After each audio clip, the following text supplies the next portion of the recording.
Assalamualaikum warahmatullahi wabarakatuh. Alhamdulillahilladzi hadana li hadza wa ma kunna linahtadiya laula an hadanallah. Asyhadu an la ilaha illallah wa asyhadu anna Muhammadar Rasulullah. Allahumma salli ala sayyidina Muhammad wa ala alihi wa ashabihi ajma'in. Amma ba'du. Qala Allah ta'ala fil Qur'anil Karim. A'udzu billahi minasy syaithanir rajim. Bismillahirrahmanirrahim. Fakullan akhadna bidzambihi faminhum man arsalna 'alaihi hasiba wa minhum man akhadhathu as-sayhah wa minhum man khasafna bihil ard wa minhum man aghraqna wa ma kana Allahu liyazlimahum walakin kanu anfusahum yazlimun. Wa qala aidan walau anna ahlal qura amanu wattaqau lafatahna 'alaihim barakatin minas sama'i wal ard walakin kadzdzabu fa akhadnahum bima kanu yaksibun.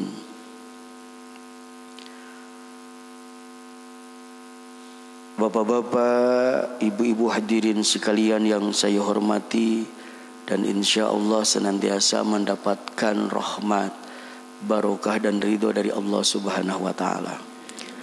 Alhamdulillah, pada kesempatan yang berbahagia ini kita dapat berkumpul bersilaturahim setelah kita melaksanakan salat subuh berjamaah.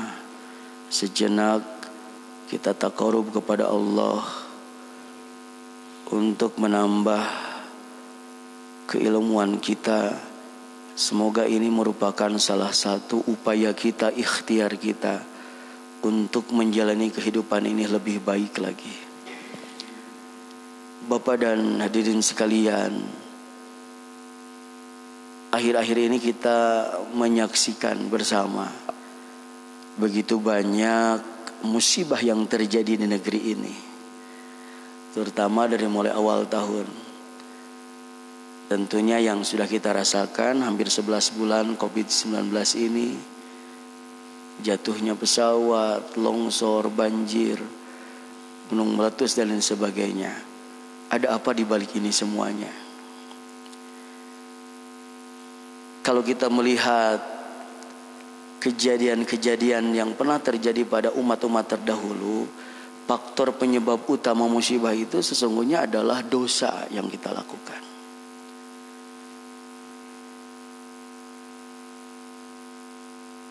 Jadi memang apapun, kalau misalnya memang kebaikan itu datangnya dari Allah, tapi kalau terjadi musibah, bencana, itu kata Allah terjadi karena perbuatan kita. Zaharul fasadu fil barri wal bahri bima kasabat aydin nas. Telah nampak kerusakan di muka bumi, baik di daratan maupun di lautan, akibat ulah tangan manusia. Dan ini terjadi pada umat-umat terdahulu.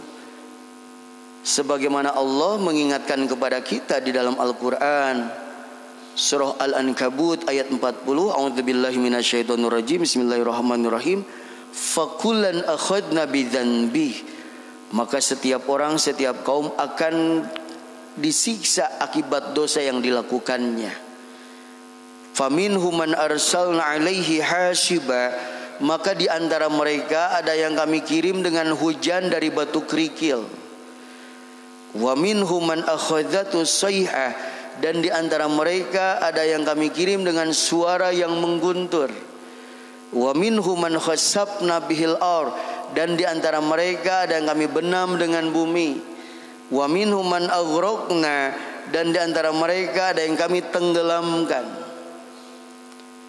Dalam ayat itu Allah menyatakan wa ma kana Allahu liyazlimahum, dan sama sekali Allah tidak zalim kepada mereka, walakin kanu anfusahum yazlimun, tapi justru mereka yang zalim kepada dirinya sendiri.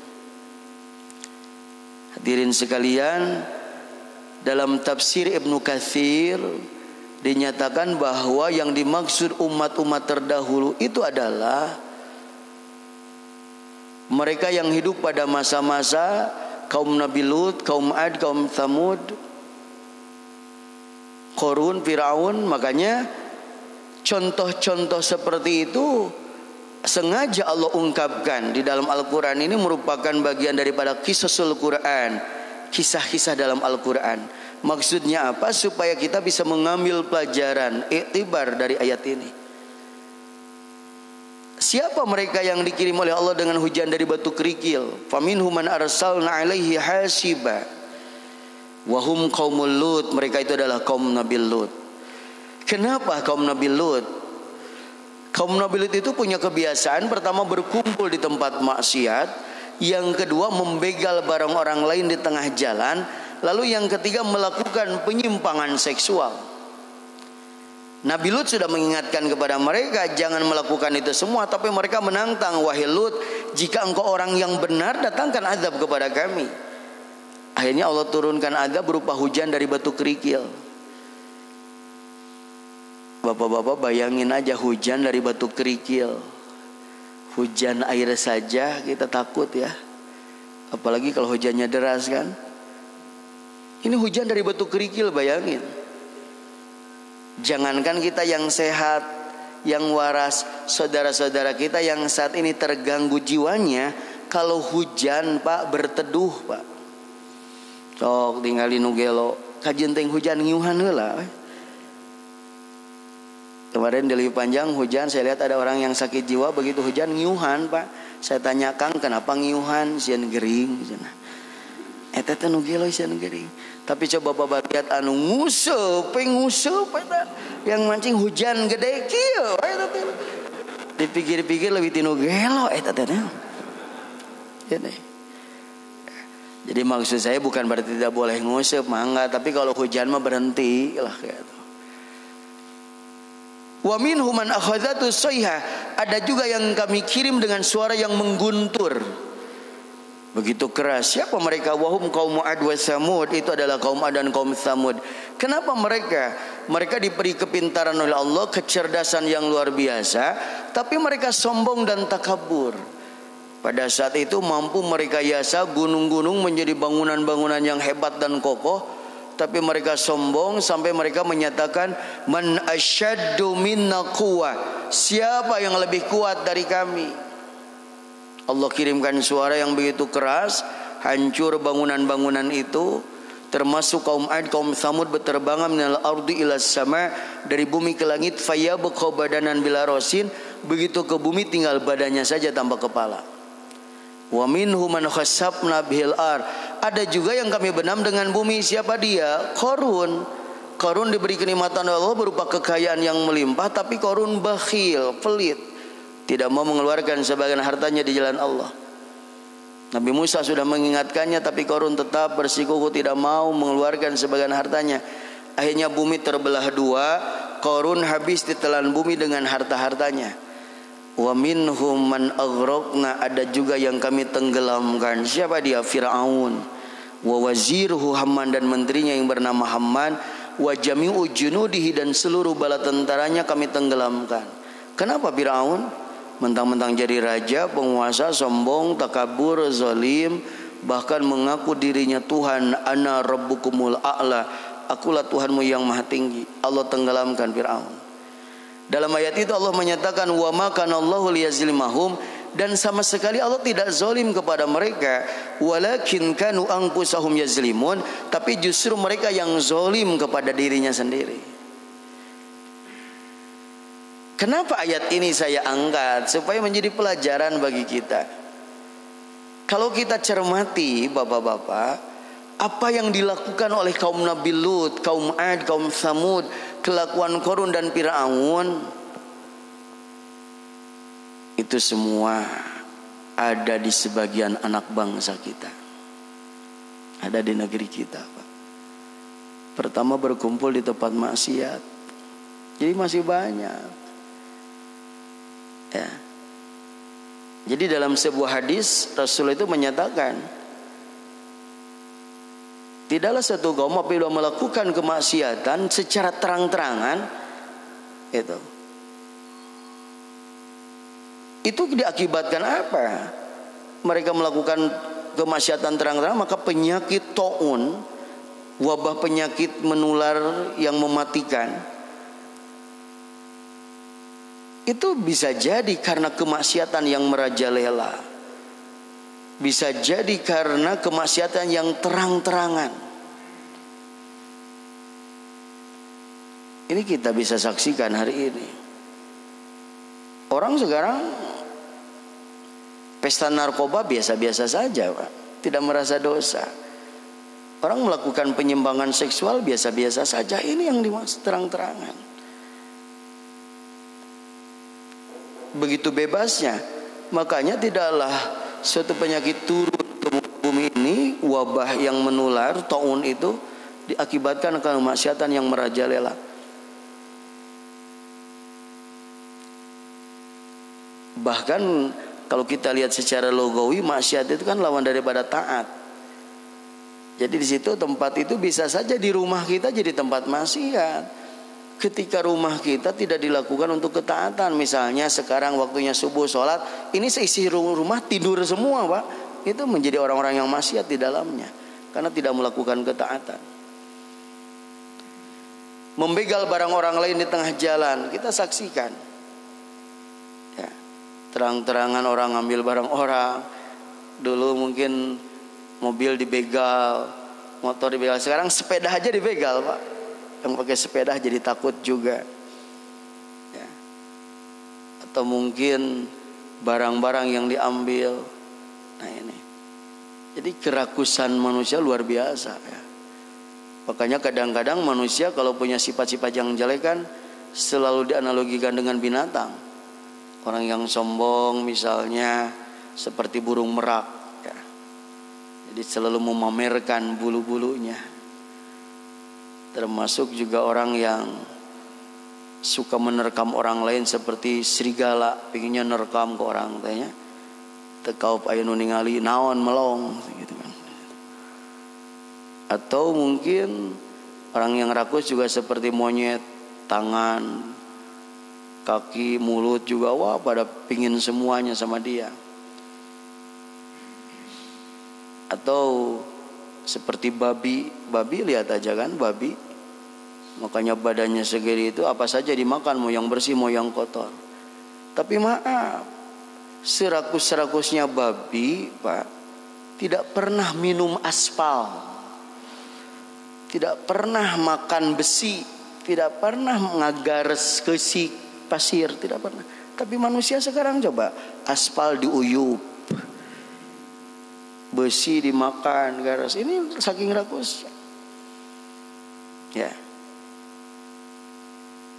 Sampai sembako untuk rakyat juga. Wah. Termasuk penyimpangan seksual. Kaum Nabi Lut itu memang ada kebiasaan laki-laki sama laki-laki, perempuan sama perempuan itu yang disebut homoseksual, lesbi, dan sekarang di negara kita itu banyak LGBT. Bahkan yang paling memprihatinkan terang-terangan ada organisasinya, Pak. Bahkan mereka ngotot pingin dilegalkan itu. Sampai pingin dilegalkan pernikahan sesama jenis, ini ngeri kan. Ya. Dan anehnya ada sebagian orang-orang yang mendukung kelakuan itu.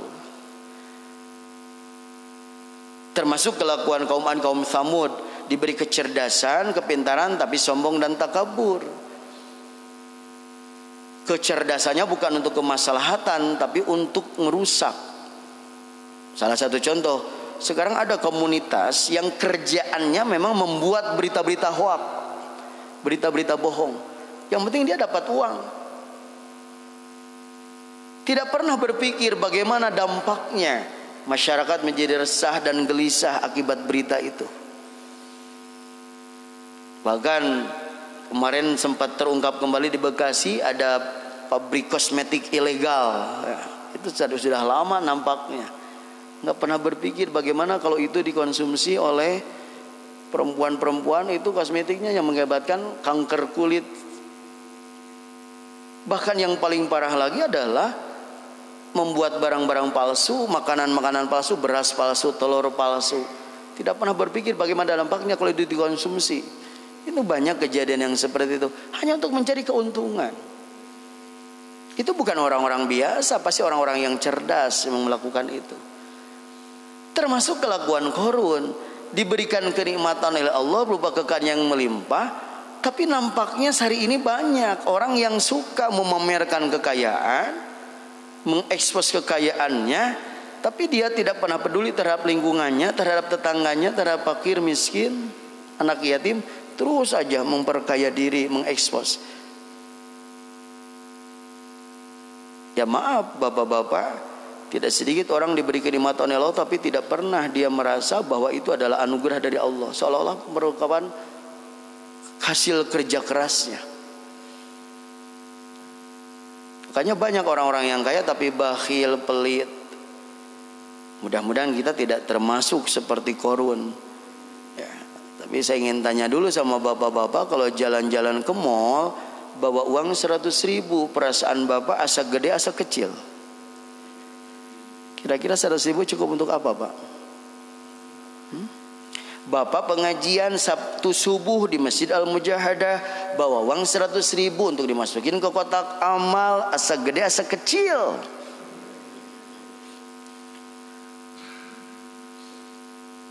Ya deh, Pak.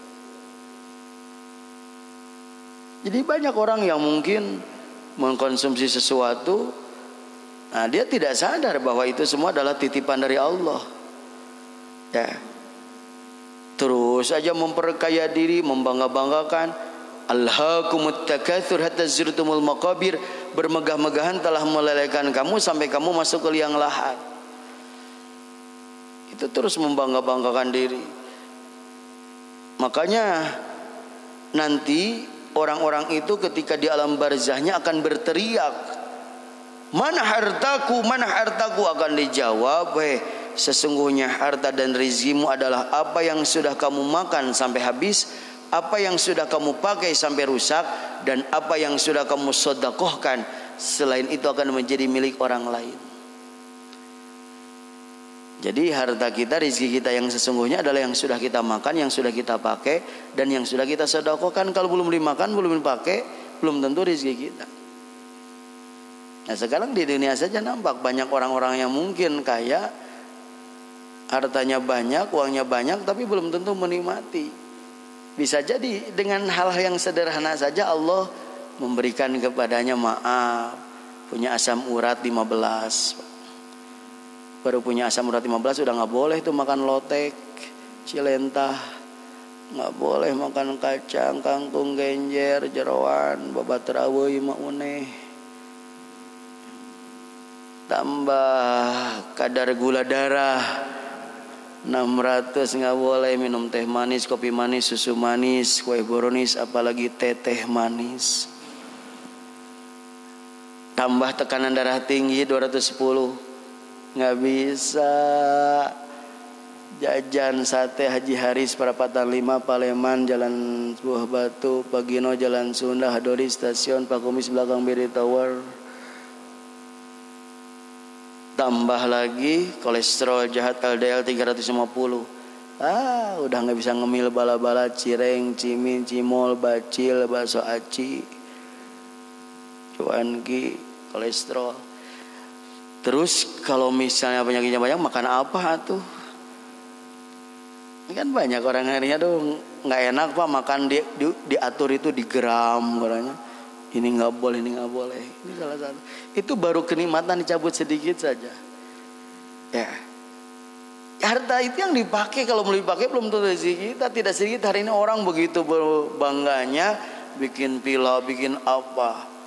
Setelah jadi dibiarin, nggak ditempatin kan? Padahal habis miliaran. Siapa yang menikmati? Yang jaga villa, renang tiap hari, nonton enak, nggak bayar listrik, nggak bayar ledang, nggak bayar PBB, sampai punya anak 5 di situ, udah digaji, beras disediain. Yang punya villanya gegetret, gegeg-began. Karena mungkin terlibat kasus Asabri yang sekarang lagi, karena terlibat kasus yang lain deg-degan itu. Ya ternyata tidak bisa menikmati dia. Dan yang ketiga yang disedekahkan. Nah ini, yang disedekahkan inilah sesungguhnya akan dibawa oleh kita.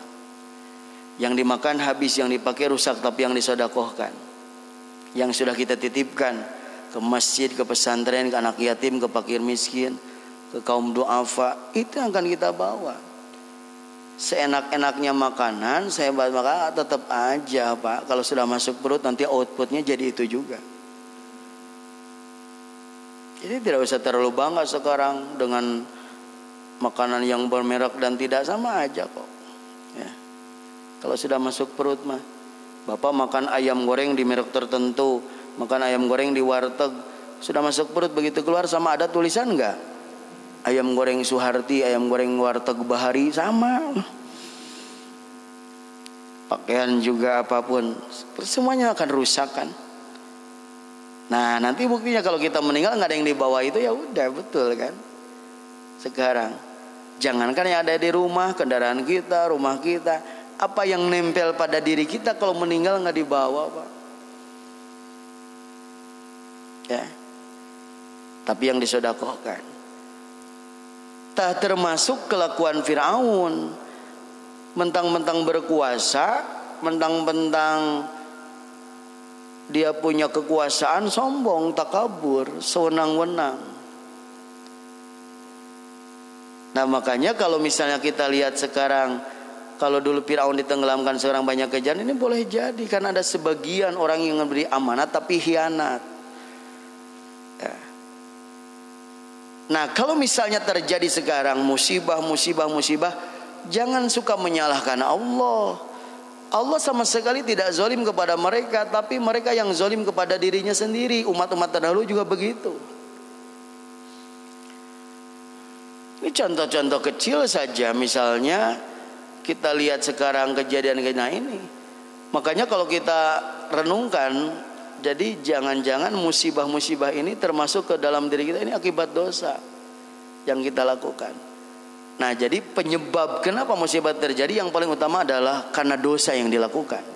Karena kalau ada musibah itu karena kelakuan kita, tapi kalau kebaikan itu dari Allah. Lalu apa hikmahnya ketika Allah sudah menurunkan berbagai musibah bencana tersebut? Hadirin sekalian, hikmah yang pertama boleh jadi ini adalah merupakan siksaan bagi orang-orang yang berdosa, dan ini juga merupakan rahmat, hikmah bagi orang-orang yang beriman. Jadi umat-umat terdahulu karena dosa Allah turunkan azab. Jadi ketika mereka masih hidup itu, ada yang bertanya, kenapa kalau orang yang beriman tetap dapat musibah juga? Makanya beda, sama-sama musibah, sama-sama bencana. Tapi kalau itu kena sama orang yang berdosa itu azab. Tapi kalau kenanya sama orang yang beriman itu ujian. Kenapa itu tidak dipisah-pisahkan? Ya itulah, akibat orang melakukan dosa, orang yang beriman juga tetap kena dampaknya. Seperti sekarang COVID-19. Kenapa wabah ini terjadi? Itu kata Nabi, kalau sebuah penyakit wabah yang menular yang bisa mematikan itu terjadi di sebuah negeri, itu akibat kemaksiatan yang merajalela. Boleh jadi kita mah tidak melakukan kemaksiatan orang lain, tapi dampaknya kena. Ya 11 bulan ya, mungkin bagi bapak-bapak di Grand Syahron mah tidak kena, atau udah enjoy kia, salat subuh masih semangat ya enggak? Tenang kan? Rumah udah pada lunas, mobil juga lunas, tenang, tidak ada dampak. Saudara-saudara kita di luar sana Pak, 11 bulan Covid coba dampaknya. Jangan berbicara yang lain lah, Ustad deh Pak, Ustad atulah. Ustad kena dampak Pak. Udah banyak pengajian libur, nggak ada pengajian coba. Tapi hubungannya naonnya, kayak Covid ngaji jadi libur, Ustad khutbah Jumat jadi libur. Untung udah al-mujahadahin ayah kuliah subuh. Jadi kalau libur teh libur weh. Misalnya Ustad pengajian libur weh. Lain salah Ustad diliburkan. Harusnya walaupun Jumatan libur, pengajian liburnya transfer nama dikirimkan weh anger. Ya mau libur teh libur weh. Ada gitu yang memikirkan Ustad makan moalnya. Ari Ustad di mana? Ada tinu ngaji atuh. Nah ini mah bukan, kalau bicara yang lain mah bisa tersinggungnya. Sebab dah saya mah biasa kopi saya mah teu berdampak. Nah, mungkin bapak-bapak, tapi orang banyak pasti kan. Sekarang 82% sekarang daya beli masyarakat menurun kan. Ya kenalah dampaknya.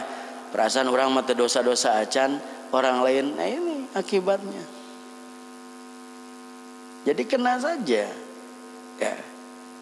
Jadi semacam apa misalnya kalau Nabi menyitir orang melakukan itu, termasuk kenapa sekarang kemiskinan, kefakiran, daya beli masyarakat berkurang? Ini salah satu penyebabnya adalah banyak orang yang sekarang terang-terangan mengurangi timbangan dan takaran. Itu juga dosa kan.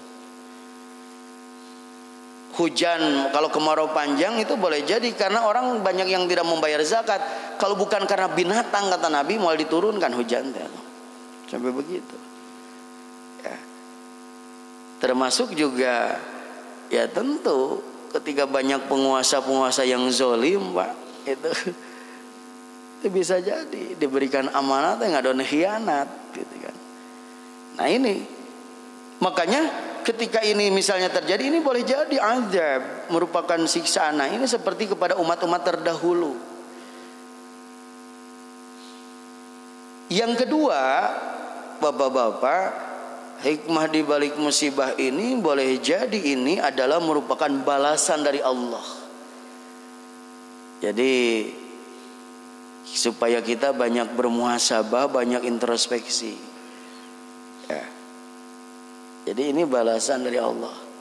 Ya jangan berbicara skala besar lah dalam diri kita. Ya kita harus cepat-cepat. Karena ternyata Nabi itu menyitir orang yang misalnya ketinggang kayu, ya kena kayu atau terpleset, tergelincir, itu tuh akibat dosa yang dilakukan, Pak. Jangan salah.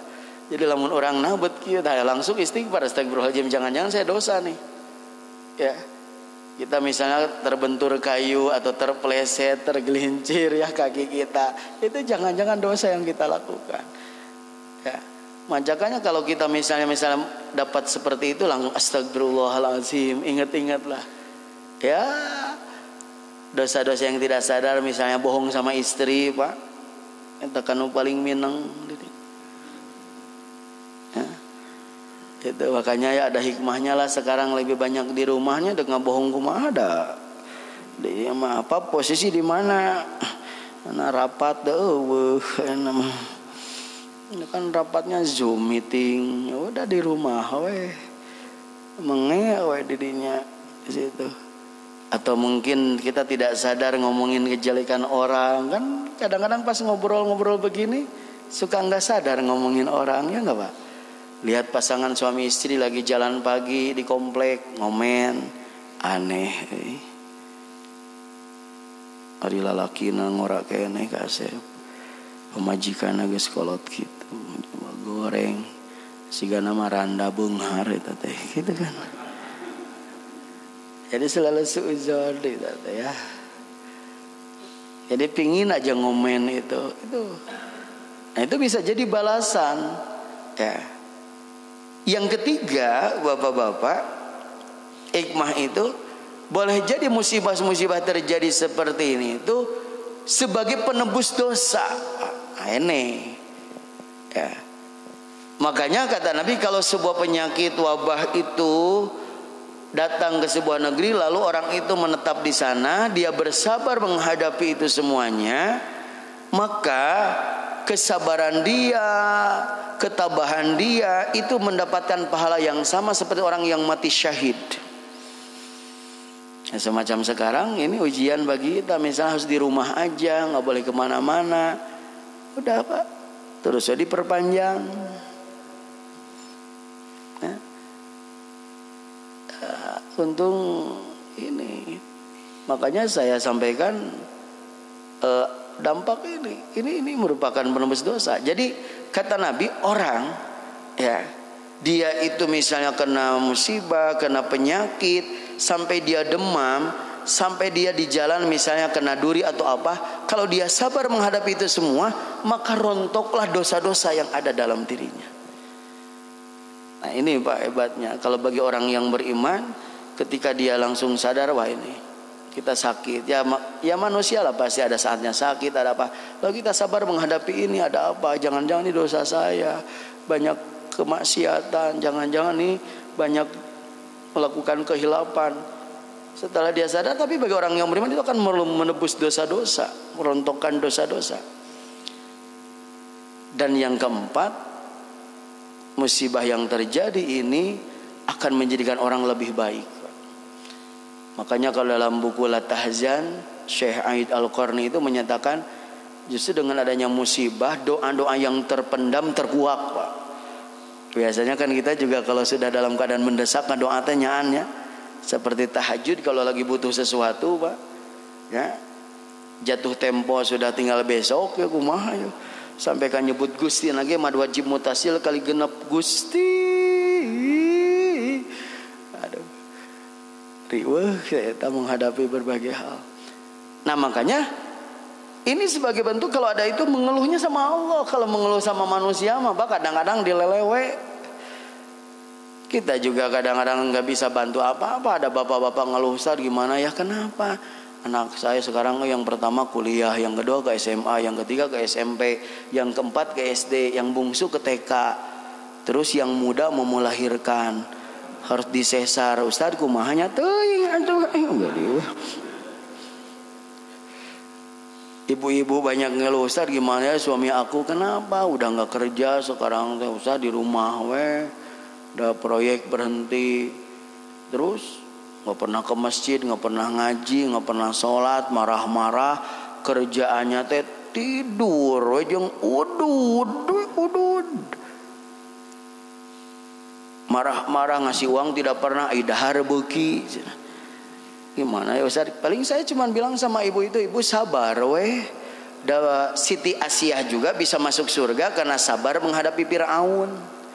Makanya kalau ibu punya suami seperti itu, sabar, anggap keur ngurus Firaun ibu teh.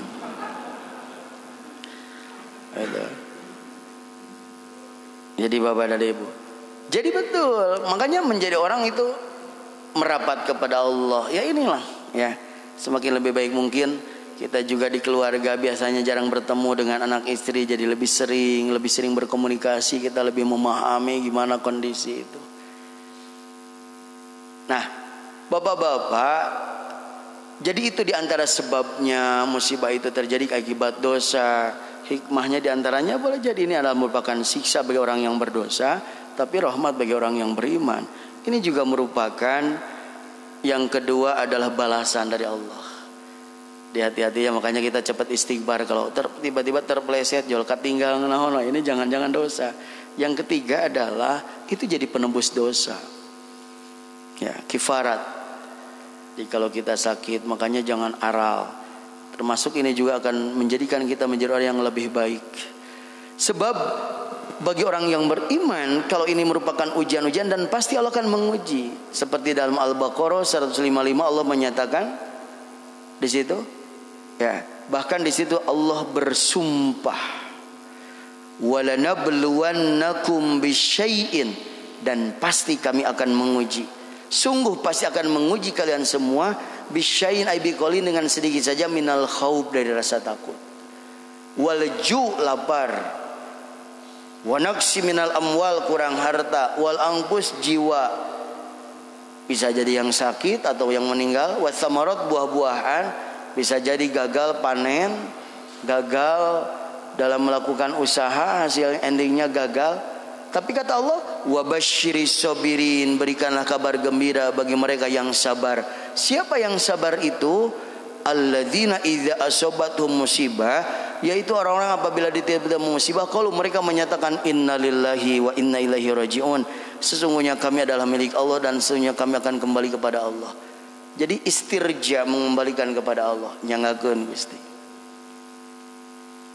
Maka orang yang seperti itu kata Allah, ulaika alaihim salawatu min rabbihim wa rahmah, mereka itu akan mendapatkan salawat, kebaikan-kebaikan dari Tuhan mereka, wa rahmah, akan mendapatkan kasih sayang, wa ulaika humul muhtadun, dan mereka akan mendapatkan petunjuk. Inna ma'al usri yusron fa inna ma'al usri yusra. Jadi sesungguhnya di balik kesulitan akan ada kemudahan. Kita tidak tahu rahasia besar apa yang akan terjadi. Cuman memang mesti dibayar dengan kesabaran, ketabahan, apapun itu, Pak. Jadi orang akan melalui ujian-ujian itu, tapi kalau kita sabar, tabah menghadapi itu, Allah berjanji akan memberikan tadi kebaikan, rahmat, kasih sayang dan petunjuk. Setidak-tidaknya petunjuk kita menjadi lebih dekat dengan Allah. Cuman bukan berarti begini pemahamannya, biar saya dapat petunjuk ada ya helawe ameh menang musibah, enggak juga. Ya. Cuman ini sebagai gambaran bahwa siapapun diri kita, apapun profesi kita pasti akan menghadapi ujian-ujian itu. Ya. Nah, sekarang masalahnya banyak orang yang ketika diuji, ketika ditimpa musibah, ketika mendapatkan cobaan, nah bukan mengembalikan kepada Allah, larinya kepada selain Allah. Ini yang menjadi masalah. Ya. Ayam masalah bikin masalah lagi. Ya. Cinta ditolak, dukun bertindak. Ya mau ditolak sama perempuan ke dukun. Wah, sampai kayak tak hanya untuk demi sebuah cinta, sampai ke Maronge, ke Sumedang.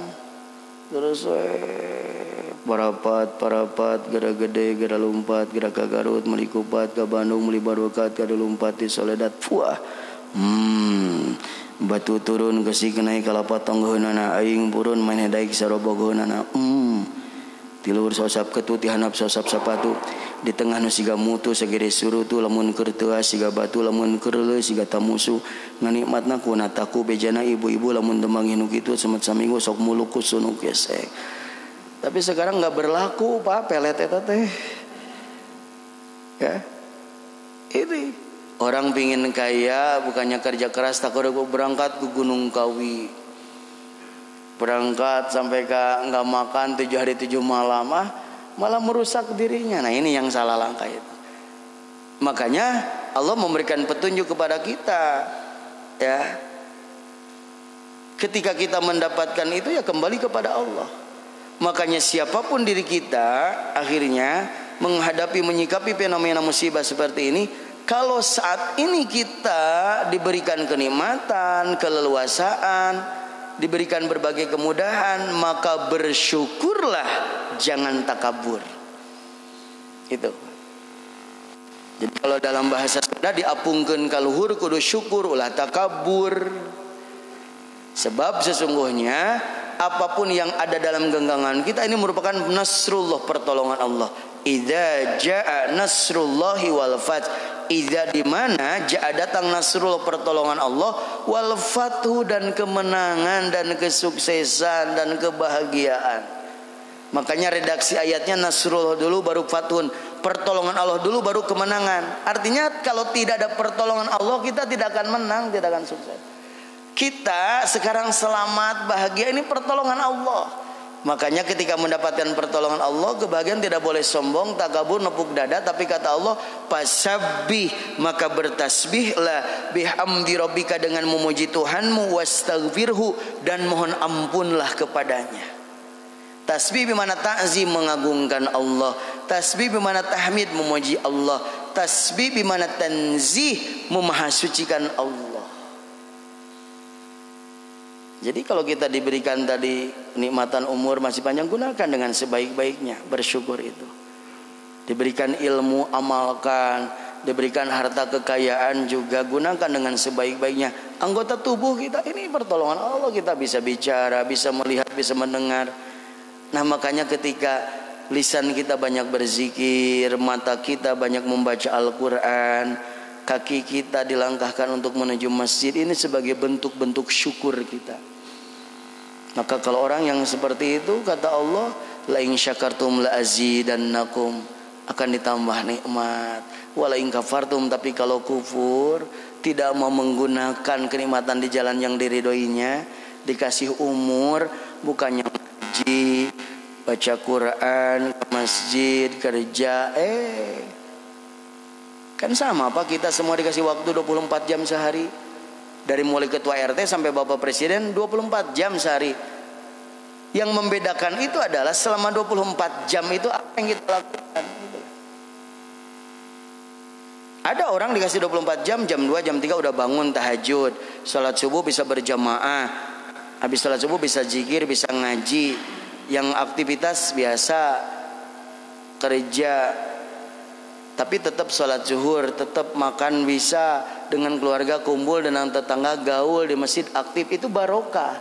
Tapi ada juga orang dikasih waktu 24 jam, tahajud nggak bisa, subuh kesiangan, kerja nggak jelas, ke masjid nggak pernah, dengan tetangga nggak gaul.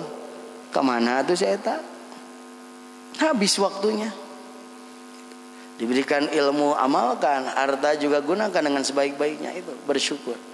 Yang kedua, Bapak dan Ibu, yang mesti kita lakukan menghadapi musibah ini, kalau saat ini kita memang betul-betul diuji dengan berbagai kesulitan, waduh, Pak, ya, hambatan-hambatan, usaha nggak jalan, ini mentok, maka tadi itu bersabarlah, jangan aral. Diapungkan kaluhur syukurulah takabur, dibebet ke kehendap sabar ulah aral. Nah, orang yang aral itu yang marah-marah, menyalahkan semua, bikin status yang macam-macam, udah ya. Dan sekarang suka lihat orang kalau di status ya di medsos yang aral kelihatan, wah bahasanya keluar bahasa-bahasa itu. Nah, kita hati-hati, lisan tetap dijaga, sikap kita tetap dijaga, karena mungkin kita sedang uji. Tidak sedikit Pak orang yang aral ya. Itu teh aral sebetulnya, dia punya masalah liar-liar, malah larinya ke minuman keras, ke narkoba. Itu tuh orang yang aral, larinya ke tempat-tempat yang tidak jelas. Makanya kita tetap sabar. Lalu yang ketiga, ketika menghadapi fenomena seperti ini, kita ingat kembali apa saja yang diperintahkan Allah kaitannya dengan akidah, ibadah, dengan akhlak. Taatlah, jangan maksiat. Jadi kalau Allah memerintahkan sholat kepada kita untuk menegakkan sholat, sholatlah yang benar di awal waktu, berjamaah, tumaninah. Harus bayar zakat, lakukan. Jaga lisan ini. Nah, ini bagi orang-orang yang berilmu, orang-orang yang senantiasa menuntut ilmu, tahu, oh ini perintah Allah, laksanakan saja. Taatlah. Jadi kalau dalam bahasa Sunda mah dibandingkan kakatuhu, pikeun ibadah, taat ulah maksiat. Makanya ini di sini ya, walaupun mungkin dalam situasi begini suka ada pembatasan dalam ibadah, tapi kita jangan berhenti untuk qiyamul lail ya. Walaupun mungkin di masjid dibatasi sholat berjamaah, di rumah sholat berjamaah, tilawah Al-Quran setiap saat. Ini membaca Al-Quran merupakan ketaatan kita. Sampai-sampai Rasul menyatakan, barang siapa yang membaca Al-Quran 1 huruf saja, maka dia akan mendapatkan 10 kebaikan. Aku tidak menyatakan alif lam mim 1 huruf, tapi alif 1 huruf, lam 1 huruf, mim 1 huruf. Jadi kalau baca alif lam mim saja sudah 3 huruf kali 10, 30 kebaikan Pak. Apalagi Bapak bacanya one day one juz, 1 hari 1 juz, berapa huruf? Kebaikan yang mana? Boleh jadi kebaikan itu panjang umur, sehat walafiat, diluaskan rizki, keluarga sakinah mawaddah warohmah, anak mantu cucu soleh dan solihah, pikiran jernih, hati tenang, tidur nyenyak, makan nikmat, uang banyak di bank, rumah menjulang, mobil tak terbilang, istri penyayang, anak rajin sembahyang, pulang ke rumah permadani terbentang, makanan terhidang dengan udang rendang, ditambah pempek Palembang, uangnya berlipat-lipat, rumah bertingkat, mobil mengkilat, punya anak rajin sholat, punya istri cantik memikat. Apalagi jumlahnya hiji, wah riweuh. Jadi itu taatlah ya, apapun. Dan yang terakhir, yang keempat, kalau kita terpeleset melakukan kehilapan dosa, segera taubat. Taubat itu kata Imam Nawawi, menyesali terhadap apa yang sudah dilakukan, tidak mengulangi perbuatan itu, dan bertekad dalam dirinya tidak akan pernah mengulangi. Misalnya kita pernah masa lalu apalah ya, melakukan dosa, udah Orang sekarang nyebutnya anak-anak kita hijrah. Udah yang itu mah biar yang lalu biar berlalu. Yang penting hari ini ke depan. Ya. Obat berhenti udahlah. Di situ. Jadi dalam bahasa Sunda dikatakan begini gitu, lamun orang diapungkeun ka luhur kudu syukur ulah takabur, dibebutkeun ka handap kudu sabar ulah aral, dibandingkeun ka katuh ditah ibadah taat ulah maksiat, tijalikeun ngalakukeun dosa gancang-gancang tobat. Jadi 4 hal itu ya, syukur, sabar, taat, dan tobat. Mudah-mudahan apapun musibah yang terjadi, baik itu berupa bencana yang besar ataupun mungkin yang terjadi pada diri kita, keluarga kita, mudah-mudahan kita bisa mengambil hikmah di balik ini semuanya. Yang terpenting keimanan kita semakin mantap, akidah kita semakin mantap, ibadah semakin meningkat, dan akhlak semakin mulia. Inilah value daripada sebuah musibah bagi kita. Ya, jadi boleh jadi dengan adanya ini kita semakin dekat dengan Allah, semakin taqarrub, semakin rajin ngaji, semakin rajin tahajud, sholat duha. Ini Pak, kenikmatan yang luar biasa. Cuman nanti kalau sudah selesai menghadapi itu, jangan berhenti tahajudnya. Jadi banyak orang yang salah. Kang kenapa jadi rajin tahajud? Nyata ya aduh kerlieur ya. Usaha susah gede hutang. Kang nah teh tahajud deui da geus jalan deui usahana. Nah, ini. Ya, bagi kita terus istiqomah ya. Bapak dan Ibu sekalian, itu saja mungkin yang dapat saya sampaikan. Mudah-mudahan ada guna dan manfaatnya. Dan terima kasih atas segala perhatian. Mohon maaf apabila ada kesalahan dan kekurangan. Sekali lagi Bapak dan Ibu, musibah terjadi tetaplah dipikir kemana-mana, ini karena dosa yang kita lakukan. Yang kedua, hikmah dibalik itu supaya apa? Ini merupakan azab bagi orang yang berdosa dan rahmat bagi orang yang beriman. Ini juga sebagai balasan dari Allah bagi mereka yang melakukan kemungkaran. Yang ketiga, penembus dosa. Dan yang keempat, musibah juga menjadikan diri kita lebih baik lagi untuk menuju Allah.